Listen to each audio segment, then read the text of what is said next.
Juan Carlos Monedero, a quien tuve el gusto de conocer en México cuando visitó aquí presentando uno de sus libros, aquel de curso vigente de política para la gente decente, ha escrito muchas cosas, ha colaborado y ha aportado ideas muy relevantes cuando de sociedad se trata, cuando de democracia se trata, cuando de hablar de los ciudadanos y de las ciudadanas se trata. Así que te mando un saludo desde México, Juan Carlos Monedero, hasta Madrid, donde te encuentras, y te aprecio que estés aquí, pues para hablar de esto que desde la distancia te generará alguna reflexión sin duda. Gracias por estar aquí, Juan Carlos, bienvenido. Muchas gracias, Carmen. El dolor vuestro es dolor nuestro, ¿no? Y uno nota realmente cuando está delante de un pueblo hermano, bueno, pues cómo le afecta, ¿no? Este tipo de catástrofes y también cómo genera, ¿no? Alegría ver, como en otros momentos de la historia de México, cómo cuando ocurren estas catástrofes, cómo la gente no confía tanto en el poder, no confía tanto en el Estado como en las propias fuerzas populares. Igual, ¿no? Que en el anterior terrible terremoto, ¿no? Se sentaron las bases, ¿no? Para emerger una política diferente. Tengo la sensación de que México también está cambiando y esta solidaridad que, como bien planteabas, afecta profundamente a la gente más joven, ¿no? Que se siente parte de una manera diferente de sentir México y que en esa colaboración lo que está haciendo es simplemente reclamar, ¿no? Un México diferente. Entonces, bueno, desde España simplemente lamentar que no podamos colaborar más. Yo creo que a veces a los gobiernos se les llena la boca, ¿no? De esta idea de solidaridad, de este hermanamiento de pueblos, pero me temo, ¿no? Que ahora mismo España está más preocupada, ¿no? Por otras cosas y que el cariño que tendría que demostrar a México con una ayuda mucho más, ¿no? Generosa, creo que hoy está ausente precisamente porque, bueno, porque también hay una lógica en Europa, una lógica egoísta, una lógica de esto que llamamos neoliberalismo, que hace que todos vivamos la vida como si fuéramos empresarios de nosotros mismos, ¿no? Y por tanto, estamos pensando solamente, ¿no? En nuestro propio interés individual y este tipo de cuestiones que allí estáis viviendo por la conmoción, ¿no? Como la necesidad, ¿no? De encontraros. Esto es como las guerras, ¿no? Que aumentan el nacimiento de los niños porque necesitamos amarnos para poder sobreponernos, ¿no? A tanto dolor. Bueno, aquí me temo que en esta vieja Europa todavía nos queda mucho. Entonces, simplemente deciros que la solidaridad que estoy viendo me recuerda, ¿no? Los momentos cuando nació aquí en España el movimiento de los indignados y que en el fondo lo que está uniendo, ¿no?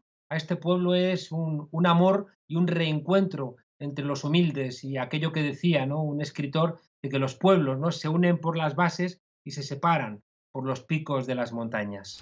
Pensé en eso, Juan Carlos Monedero, precisamente en lo que ha sucedido y sucedió con el movimiento de los indignados, con el M15, con el 15M y todo esto que desde luego forma parte obligada de la referencia histórica del mundo.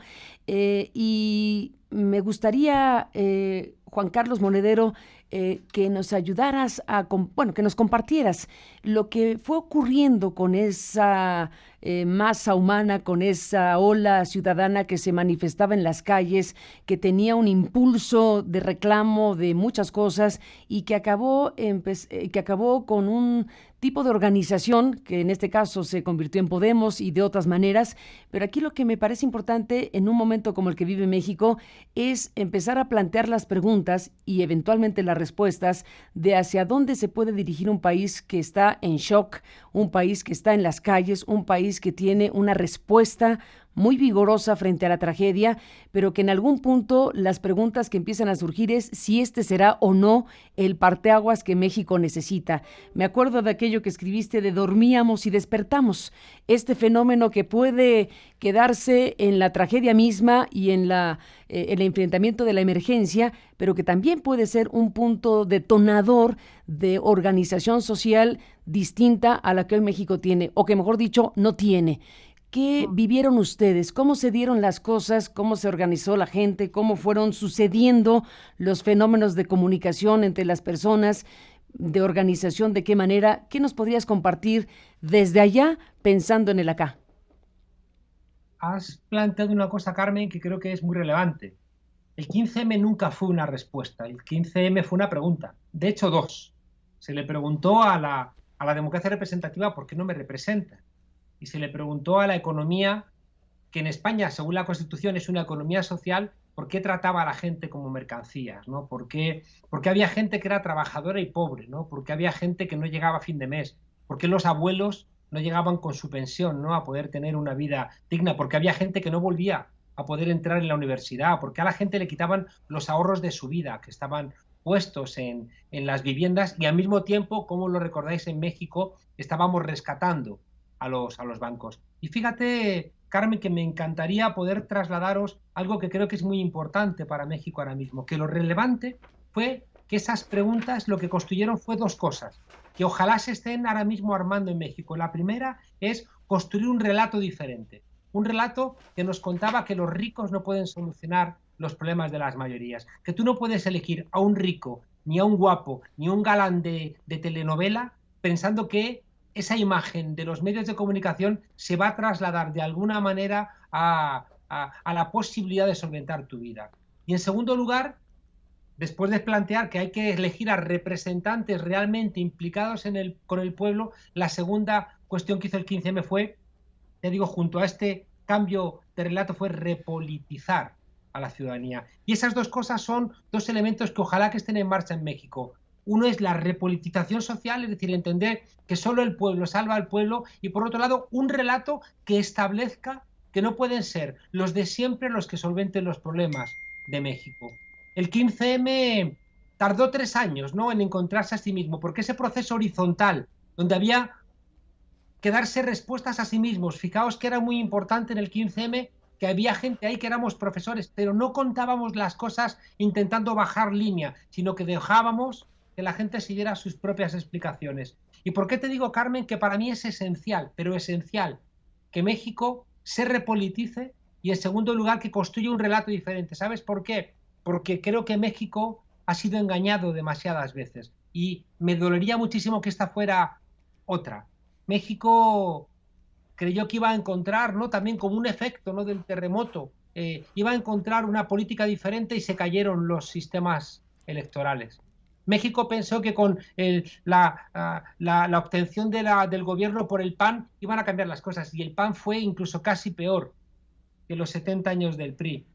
México pensó que con la entrada de los zapatistas en el Zócalo iba a cambiar la política, y al final también se vio cerrada. Se ganaron las elecciones con López Obrador y fueron robadas. Se volvieron a ganar las elecciones con López Obrador y otra vez fueron robadas. Son demasiadas frustraciones. Entonces ahora este México, que se está encontrando a sí mismo en la solidaridad y que puede soñar que, como decía antes, que solamente el pueblo salva al pueblo, que está encontrando que hay mucha mayor sensatez, por lo menos yo desde España veo mucha mayor sensatez en los planteamientos de Morena, que veo mucha mayor sensatez en los movimientos sociales que están alimentando no la fragmentación, no la separación, sino ver cuáles son los puntos que se comparten, ¿no?, para poder vencer a esas maquinarias electorales terribles, ¿no?, llenas de dinero, como son las del PRI y las del PAN, para poder encontrar una solución para México. Por tanto, el mensaje que yo diría es: emociónense, pero no se llamen a engaño. Es decir, nunca los procesos de cambio son inmediatos. Nosotros estuvimos 3 años en las calles y después de esos 3 años fue que decidimos poner en marcha Podemos. Hay mucha gente que me dice, ¿cómo tendríamos que hacer aquí nosotros para montar Podemos? Y yo digo, no. La respuesta es cómo tienen ustedes que hacer para que haya un movimiento social, porque Podemos viene del movimiento social y no es al revés. Y yo creo que ojalá haya inteligencia en la política alternativa mexicana para entender que esta solidaridad tiene que por sí misma, no intentando cooptarla desde los partidos, no intentando usarla desde los partidos, sino que desde su propia lógica encuentre la necesidad, por esa repolitización y por ese nuevo relato, de encontrar una vinculación con la posibilidad real de cambiar el país en las elecciones, ¿no? Yo creo que lo más difícil, Carmen, lo más difícil es que en vez de hablar de fútbol o de ricos o de famosos, hablemos de política, porque la política no es algo de los partidos, la política también tiene que ver, ¿no?, con lo que nos ocurre cotidianamente, tiene que ver con las series de televisión que vemos, tiene que ver con el papel de la mujer, tiene que ver con las relaciones con otros países, tiene que ver con las mentiras que cuenta la televisión, cuando ahora mismo estaba viendo que había ahí, ¿no?, banderas venezolanas llevando alimentos con la cantidad de dificultades que Sí. tienen en Venezuela. Y por tanto, ojalá México se dé ese nuevo relato, porque si se da ese nuevo relato y se repolitiza, os aseguro, y esto diría que es casi una ley de la ciencia política, vais a encontrar el camino para hacer la política de manera diferente. En el nuevo relato, Juan Carlos Monedero, esto que dices, construir un relato diferente, tal como lo plantearon y lo hicieron ustedes a lo largo de 3 años y después se instala un Podemos y ya después hablaríamos de qué pasó después, pero en este caso lo que me parece importantísimo es compartir tu experiencia precisamente de cómo fueron estos fenómenos de comunicación, casi te diría de fraseo de las cosas, de un entendimiento distinto y una apropiación de los ciudadanos de la cosa pública, de la vida pública y política, como dices. ¿Cómo es que se vivieron esos 3 años? ¿Qué recuerdas como los momentos más importantes y clave para lo que acabó siendo Podemos? Participar es trabajar de más, Carmen. Y por tanto, cuando uno hace política, y política no es lo que hacen los partidos, política es lo que hacemos para mejorar nuestra vida, ¿no? La política tiene que ver, yo lo cuento cuando tenemos discusiones dentro de Podemos, digo, por ejemplo, nosotros tenemos que hablar también de las nuevas relaciones de pareja, de dónde está la familia, ¿no? De esa insatisfacción que tiene la gente constantemente en sus relaciones personales, ¿no? Eso también es política y, por supuesto, también es política que haya trabajos dignos, que podamos tener una vivienda, un techo, ocio, estemos alfabetizados, ¿no? Yo creo que esas cosas son política.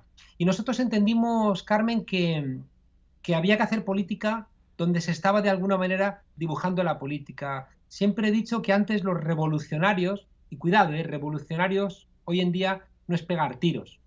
Revolucionarios, lo dijo Lula, es, por ejemplo, en Brasil era comer 3 veces al día. Los revolucionarios antes iban a la sierra. Hoy los revolucionarios van a los platós de televisión.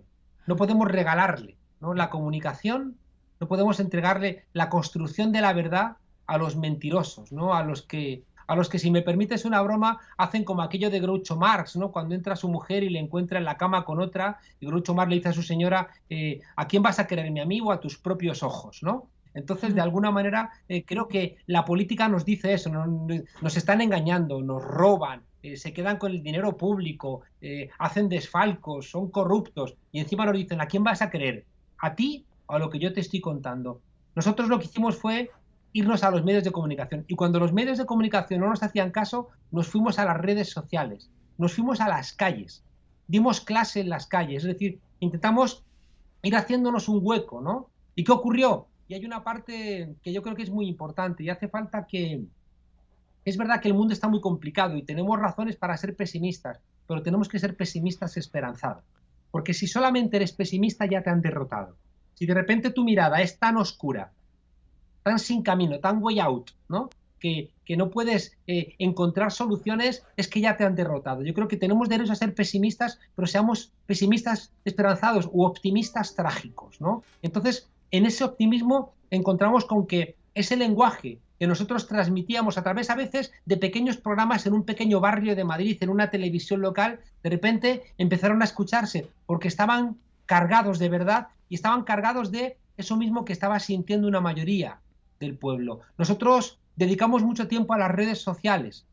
Intentamos construir, ¿no?, las herramientas de Internet, de Facebook, de Twitter, convertirlos en herramientas políticas, convertirlos en instrumentos políticos.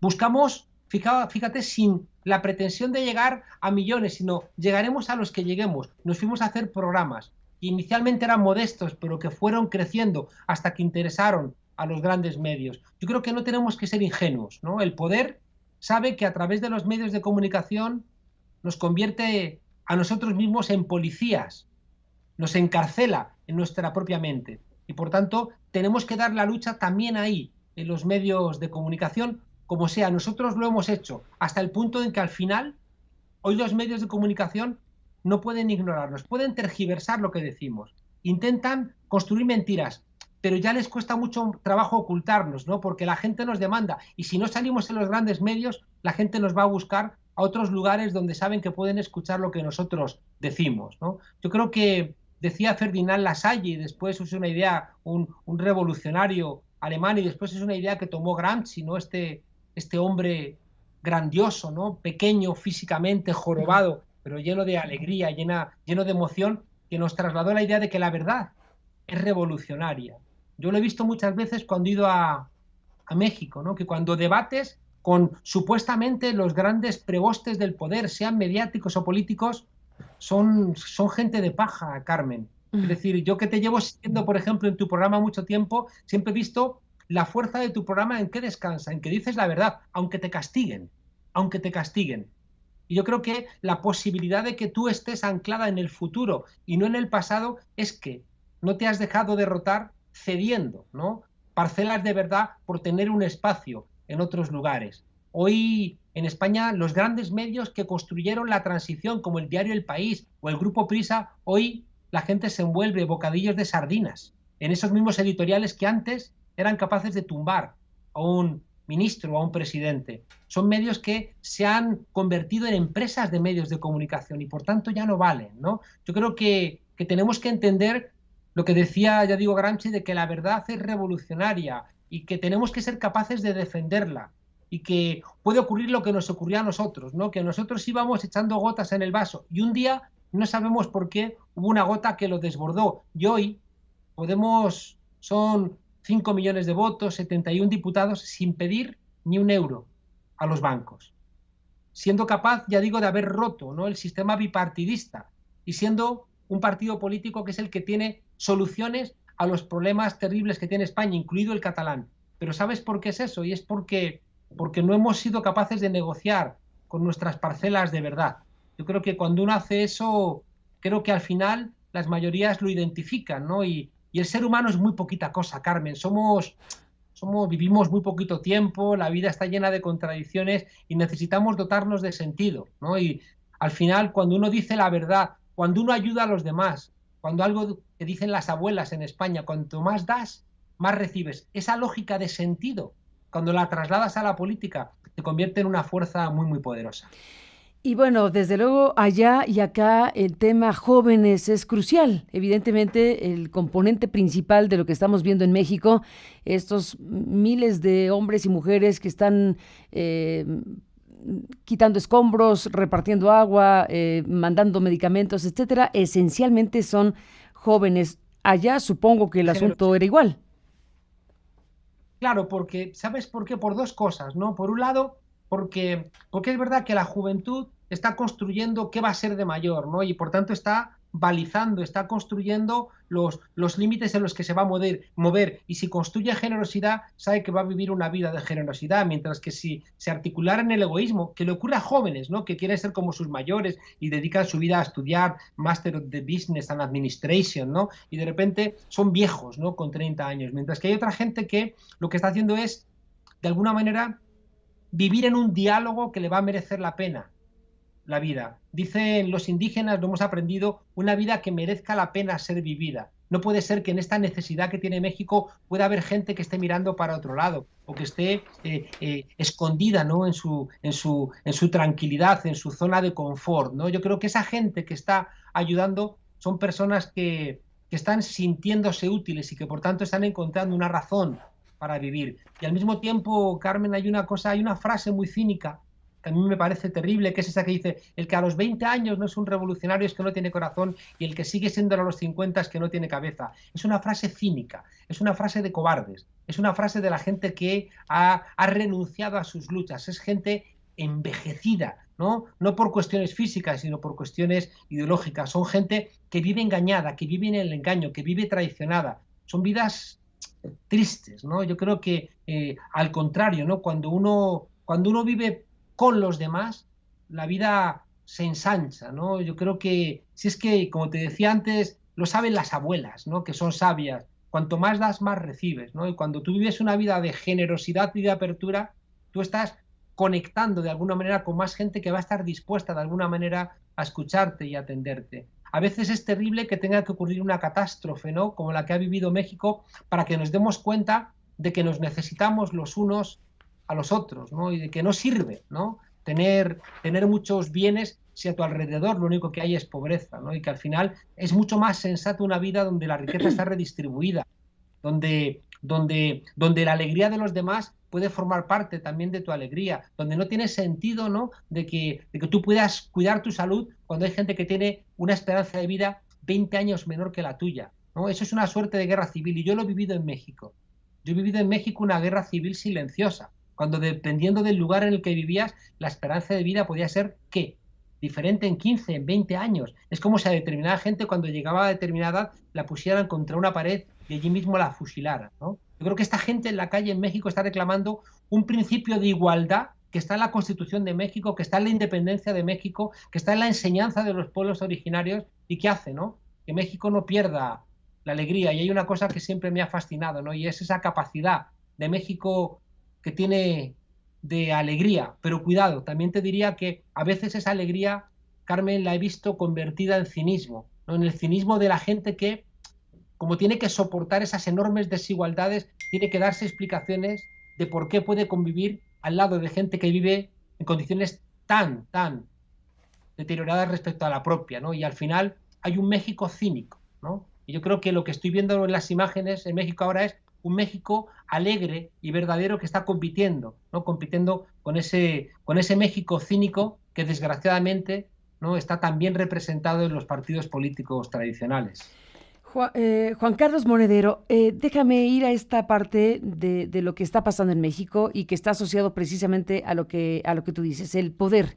Al final estamos frente a un relato, uso tus palabras, el relato del poder, el relato de nosotros vamos a controlar y a resolver la emergencia, cosa que no está ocurriendo desde luego, y al igual que pasó en 1985, la autoridad se ve rebasada por las olas de personas que están haciendo su trabajo, pero es verdad que tienen el monopolio de la violencia y el monopolio de los recursos para poner cercos y cercos y cercos para ir desagregando a la gente. Lo que hemos visto en los últimos días y en las últimas horas es la dificultad ya para llegar, digamos, a los lugares donde se puede ayudar.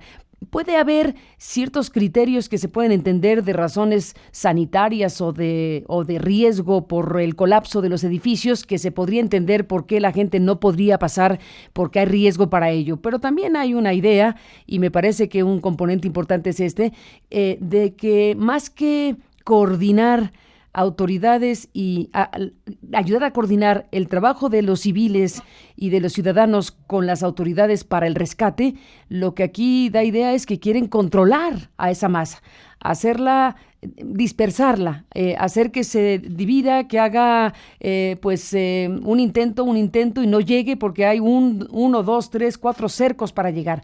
Esa es una reacción, me parece, del propio poder frente a esto que ha sorprendido por su fuerza, sorprendido por su generosidad y por su solidaridad, y porque nadie sabe, supongo yo, que empezando por el propio poder establecido, qué puede pasar con esa masa de muchachos y muchachas y gente que hoy está en las calles levantando escombros. Cuando dejen de levantar escombros, ¿qué van a hacer esas personas?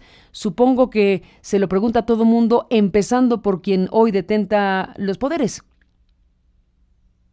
En Europa, la emergencia de los derechos sociales vino después de que los jóvenes regresaron de la guerra, ¿no? Y esos jóvenes que habían participado, ¿no?, y habían puesto su vida en peligro, ¿no?, por defender a la patria, le pidieron a la patria, ¿no?, tanto en la Primera Guerra Mundial como en la Segunda, que estuviera a la altura de su sacrificio, ¿no? Esos jóvenes que se echan a la calle a jugarse la vida, a darlo todo, ¿no?, por ayudar a otros compatriotas que han sufrido el golpe terrible del terremoto, al día siguiente pueden preguntarle al poder: oye, no me hacías tanta falta, oye, ¿dónde estabas? Oye, ¿por qué no tenías un plan hecho? Oye, ¿por qué no ha habido una reconstrucción de los edificios, ¿no?, para que no haya tanto daño, ¿no?, cuando hay un terremoto en zonas que siempre están afectadas por estos movimientos. Esa gente puede empezar a hacerse preguntas y el poder, por supuesto, no quiere que estén en la calle. Hay un autor que me ha extrañado siempre verlo tan referenciado en México, en la ciencia política mexicana, que es Samuel Huntington, ¿no?, el autor de La Guerra de Civilizaciones, pero que tiene un libro previo del año 68 donde él plantea algo que, fíjate, lo has dicho tú, donde él plantea que los cambios sociales nunca desborden los marcos institucionales, ¿no?, para que siempre estén controlados por el poder. Y claro, esa gente que está en la calle, con la urgencia de salvar vidas, no va a escuchar, ¿no?, las limitaciones del poder, ¿no? Que en vez de utilizar a la policía o al ejército para hacer cumplir la Constitución, lo que va a hacer es intentar también frenar, ¿no?, esa autodeterminación popular.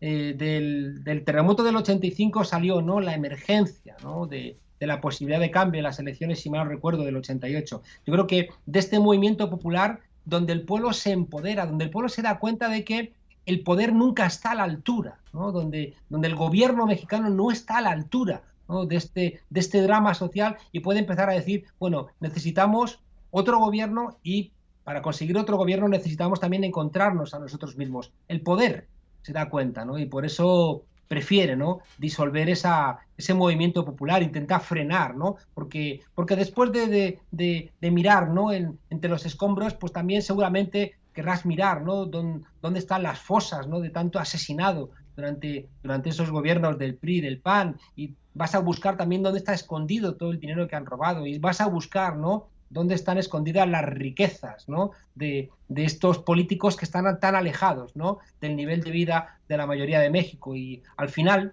va a ocurrir lo que planteaba Naomi Klein, ¿no?, que cuando hay un shock hay dos posibilidades. Una es que el pueblo se articule, como estamos viendo en México, o que el poder utilice el shock, ¿no?, para intentar privatizar, para intentar quedarse con riquezas, para desalentar los movimientos sociales, para golpear, ¿no?, a los movimientos de protesta, ¿no? Y por eso yo también le pediría humildemente, ¿no?, a las mexicanas y mexicanos que estén atentos, ¿no?, que no se dejen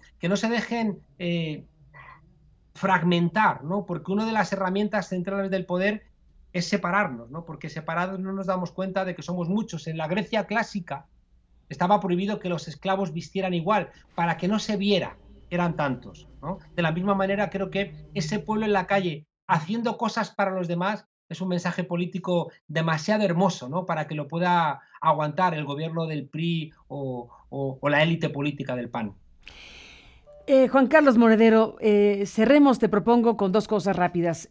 Uno, lo que está pasando en México, bueno, tiene muchos componentes. Uno de ellos, que la clase política, los dirigentes partidistas, pues al ver el reclamo de la sociedad, al ver el enojo de la sociedad frente a la propia autoridad por muchas razones, bueno, están ahora respondiendo a un viejo reclamo de muchos, que es que se gasta una cantidad espeluznante, multimillonaria, de dinero público para soportar el sistema de partidos y las competencias electorales. Aquí tenemos un modelo político electoral que estoy segura que, siendo estudioso, algo debe saber de él.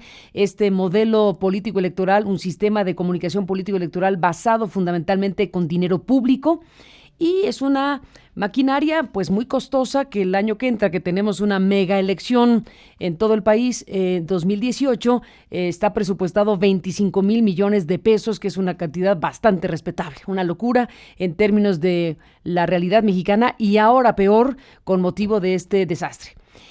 Lo que hemos visto en estos últimos días es una reacción de los partidos proponiendo que van a eliminar el 100% del dinero público. El 100% del dinero público, entonces, que se quite, dicen los partidos, en una suerte de dádiva generosísima para los rescates y las reconstrucciones. Sin embargo, te invito a que reflexiones de lo que significaría para un país modificar algo tan sustantivo como de dónde procede el dinero para financiar la competencia político-electoral. Si se quita, como dicen que pretenden para una respuesta demagógica, atender los llamados de muchos, el 100% del dinero público, ¿qué pasaría si entonces soportamos la operación de los partidos y el financiamiento de las campañas políticas con dinero privado? Imagínate tú, claro. ¿Qué pasaría, Juan Carlos?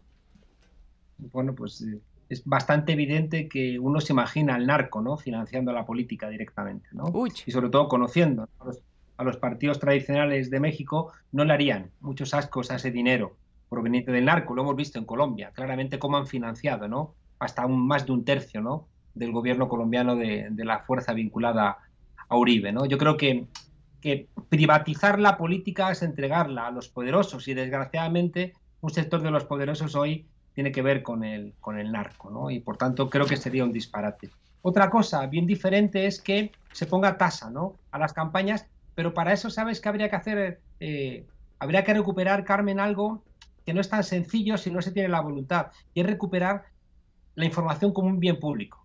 La información no es una mercancía y se puede suministrar de manera privada, no hay problema, pero siempre y cuando no se pierda de vista que la información es un bien público y que, por tanto, el poder político debiera poder exigir, ¿no?, a los medios de comunicación que dieran cobertura a la discusión política sin convertirlo en un negocio, ¿no? O sea, no tiene sentido que estemos viendo en México, en Brasil, en Argentina, en Estados Unidos, que los millonarios ya se van directamente involucrando en la política. Ya ni siquiera deciden pagar a políticos para que le hagan su trabajo, sino que ya directamente millonarios, Donald Trump es el más evidente, pero ocurre lo mismo con Macri, con Temer, se convierten, ya digo, en políticos ellos. ¿Y ellos qué problema tienen? Si se pueden gastar dinerales, ¿no?, para después tener el aparato del poder y recuperar ese dinero, ¿no? Es verdad que nosotros nos hemos sido capaces, ¿no?, de hacer una campaña electoral sin pedir dinero a los bancos, pero después, cuando hemos sacado el resultado electoral, el Estado ha pagado a Podemos en virtud de los escaños obtenidos y de los votos obtenidos. Si te gastas más dinero, ese dinero lo perderías, ¿no? Y ese dinero no puede estar, ya digo, financiado con dinero negro. Yo creo que hay dos cosas, Carmen, esenciales en la democracia mexicana y en la democracia liberal general, porque en ningún lugar, yo me he leído los documentos electorales mexicanos y en ningún lugar pone que vayas a dar una tarjeta de compra en un supermercado, en ningún lugar habla de los mapaches, ¿no? Se llaman, si mal no Sí, recuerdo, mapaches. en ningún lugar plantea toda la metodología, ¿no?, de falsificación de los resultados electorales. Es decir, esas cosas no aparecen en ningún lugar, sin embargo, se hacen, ¿no? Sin embargo, somos conscientes, y he hablado con muchos profesores de ciencia política que demuestran de manera absolutamente fiable que en las últimas elecciones ha habido fraude electoral, ¿no?, y que se han robado las elecciones, ¿no? Y por tanto, eso es demasiado fuerte. Es verdad que, fíjate, todo el escándalo que se ha montado en la crisis venezolana y cómo nos hemos enterado hasta casi del tiempo que hacía día a día en Caracas. En cambio, este tipo de fraudes, como son en países que no ponen en cuestión el statu quo, ¿no?, dictado por Estados Unidos, no forman parte, ¿no?, de la agenda, ¿no? En México pueden asesinar a periodistas, que no pasa nada. En México se pueden robar elecciones, que no pasa nada.